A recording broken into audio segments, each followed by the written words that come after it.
তিনজন বলতে এখানে আমি সাকিব মুস্তাফিজ সৌম্য অলরেডি 17 জনের মধ্যে আছে, 2 জন। জি, এখানে না যদি স্যার এক্সাম্পল কোনো আমার অফ স্পিনারের ইনজুরি হয়, সেখানে হয়তো আমার মেহেদি মিরাজ আছে, he is not included here. He has enough knowledge about T20 এবং তার কোচ যে সমস্ত দিক নির্দেশনা দিবে। সো সেরকম কিছু 2-1 হয়তো লেফট ওভার থাকবে যাদের ঠিক প্রয়োজন নেই। ইয়েস, বেসিক্যালি এটা প্রায়োরিটাইজ বলতে পারেন। তার সঙ্গে যোগাযোগ করা হয়েছে, যোগাযোগের আউটকাম হচ্ছে যে এই মাসের শেষ নাগাদ তিনি বাংলাদেশে আসবেন এবং বাংলাদেশে আসলে দেয়ার ইজ এ পসিবিলিটি যে DPL-এ তিনি 1-2 ম্যাচ মানে একটা খেলার সুযোগ থাকবে।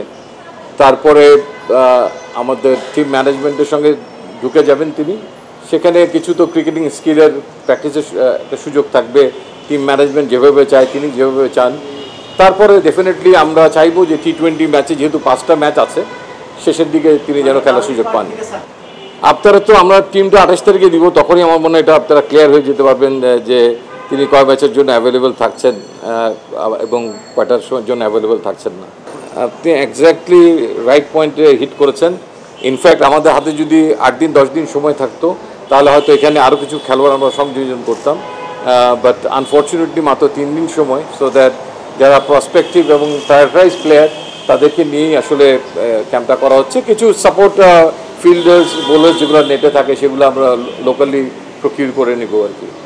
অ্যাটলিস্ট আমার ধারণা ফার্স্ট ম্যাচে উনি অ্যাভেলেবেল থাকবেন না, বিকজ উনি আসবেন, ওনাকে একটু আমাদের মেডিকেল টিমের স্ক্রিনিং প্রোগ্রামের মধ্যে দিয়ে যেতে হবে, সো দ্যাট তারপরে ডিমান্ড করবে যে আমরা বুঝে নেওয়ার চেষ্টা করব যে তার সঙ্গে কথা না হবে। তো আমার বিশ্বাস যে তিনি ফার্স্ট ম্যাচে অ্যাভেলেবেল হতে থাকবেন না।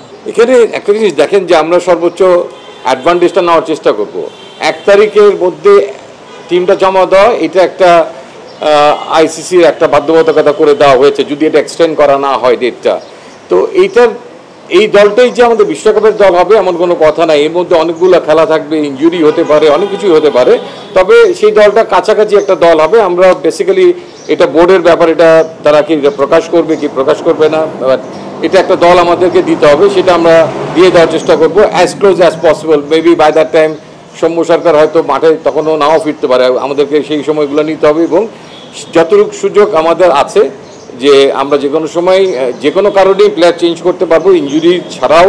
তো সেই সুযোগগুলো আমরা নিব। সেগুলো হলে হয়তো তার জন্য ফর্মালি হয়তো পরে একটা ডিসকাশনের টিম ডিক্লেয়ারের একটা সুযোগ থাকবে। অফিসিয়ালি আনঅফিসিয়ালি হয়তো আমরা পাঠিয়ে দেবো যেটা আমাদের দাপ্তরিক কাজ করার, সেটার জন্য হয়তো করা হবে। ইয়েস, ডেফিনেটলি সাইফুদ্দিন একজন উদীয়মান খেলোয়াড়। যার ইনজুরি না হলে হয়তো তিনি আরও অনেকগুলো ইন্টারন্যাশনাল ম্যাচের এক্সপিরিয়েন্স গেইন করতে পারতেন। বাট দিন শেষে পারফরমেন্স একটা বড় ইস্যু। সাইফুদ্দিন হয়তো তার ব্যাটিংয়ে কিছুটাই এগিয়ে আছেন, আবার বোলিংয়ের দিক থেকে তার কম্পিটিটর আছে। So that it's a good opportunity for him as well এই জিম্বাবুয়ে সিরিজটা তার স্বরূপে ফেরার জন্য আমি মনে করি, because we have lot of interest on him. দেখেন, যে কোনো একজন খেলোয়াড়কে একটা প্রসেসের মধ্যে দিয়ে আসতে হবে। তিনি বিদেশ সফর করে আসবেন, তার সফরজনিত ক্লান্তি থাকবে, এই গরমের সঙ্গে অ্যাডজাস্টমেন্টের ব্যাপার থাকবে এবং তারপরেও ডেফিনেটলি তাকে বাংলাদেশ টিম ম্যানেজমেন্টের সঙ্গে কাজ করেই তারপরে ম্যাচে ফিরতে হবে যত দ্রুত সম্ভব। তো সেই জিনিসগুলো কিন্তু আমরা লক্ষ্য রাখবো।